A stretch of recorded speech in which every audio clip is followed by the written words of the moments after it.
Good day, everybody. My name is Suzanne Gelderblom. I'm one of the psychologists at Stabilis Treatment Centre.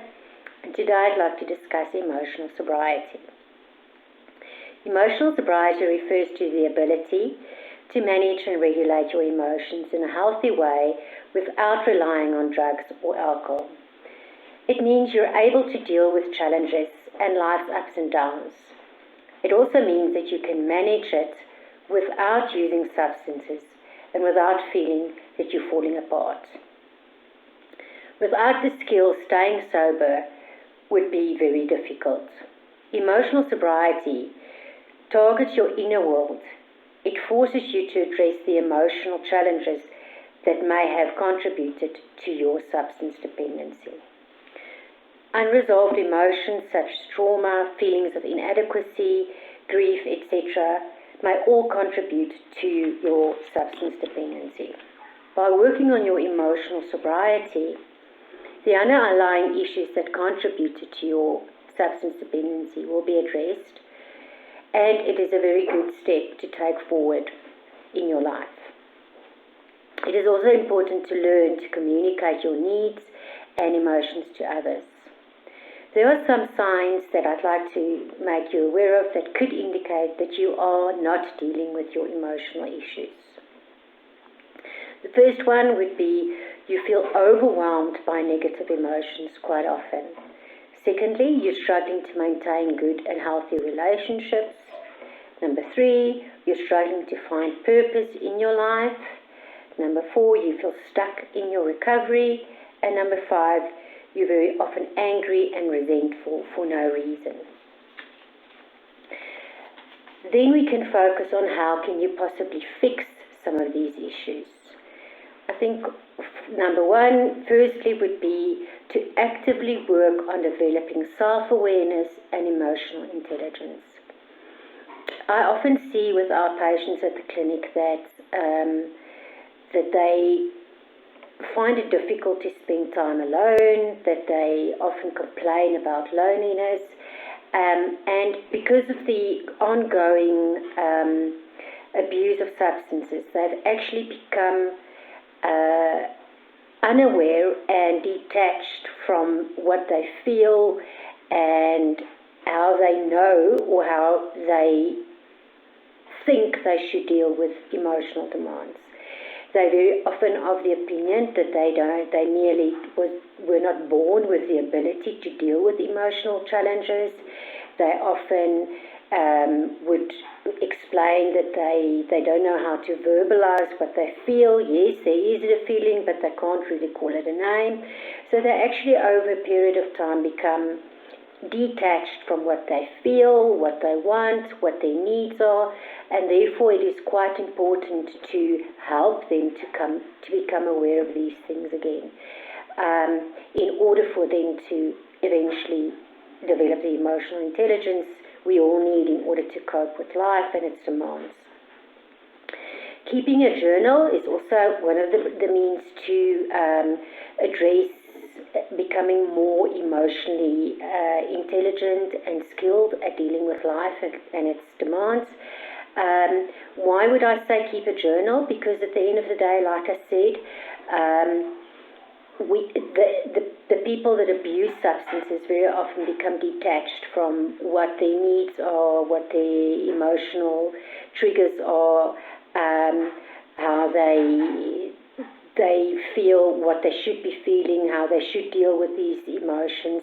And by keeping a journal, they can reflect on what is happening in their lives. They are able to put down thoughts and emotions, which they maybe, by just asking themselves what it is, can't really recall.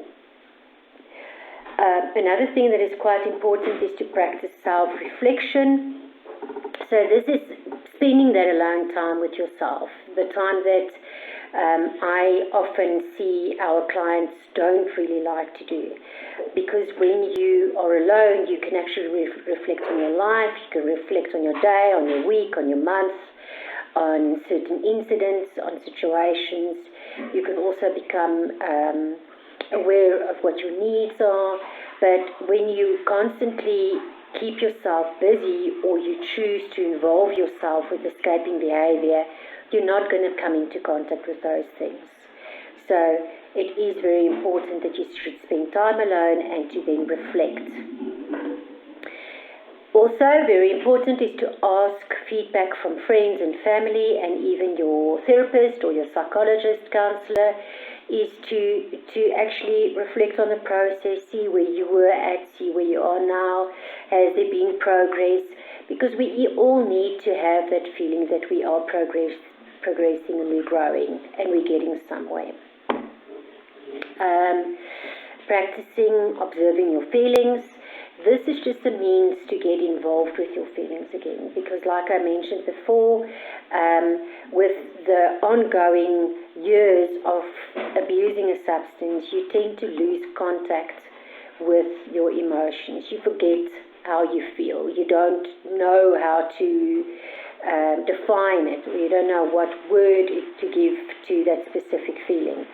So if you start practicing the skill to observe and to become aware of what it is that you're feeling, and you can actually put it down, maybe in writing in your journal, then you will be able to identify those feelings easier, and it will also be easier for you to hopefully learn and know how to deal with them.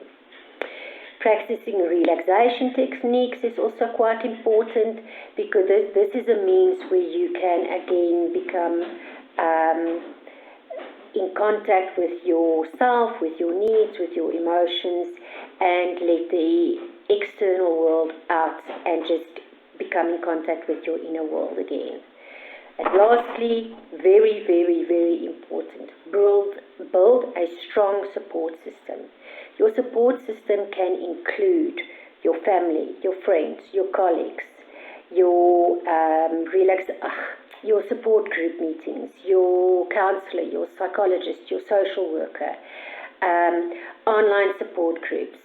So it is very important to have a strong support system. We all know we can't do life alone. We can't go it alone. So very important, build that support system, make use of the support system. It also doesn't help that you have a support system and when you need it, you're fearful to actually press on their buttons, or you feel ashamed and you don't really want to reach out for help.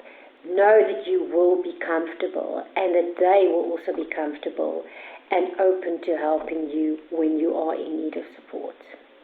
I'm hoping these techniques and recommendations will help you to maintain and to work on your emotional sobriety, which is very important. If you are going to neglect working on your emotional sobriety, it could very well lead to a full-blown relapse.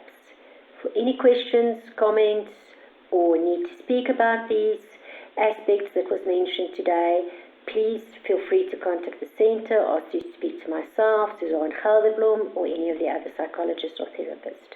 Thank you. Goodbye.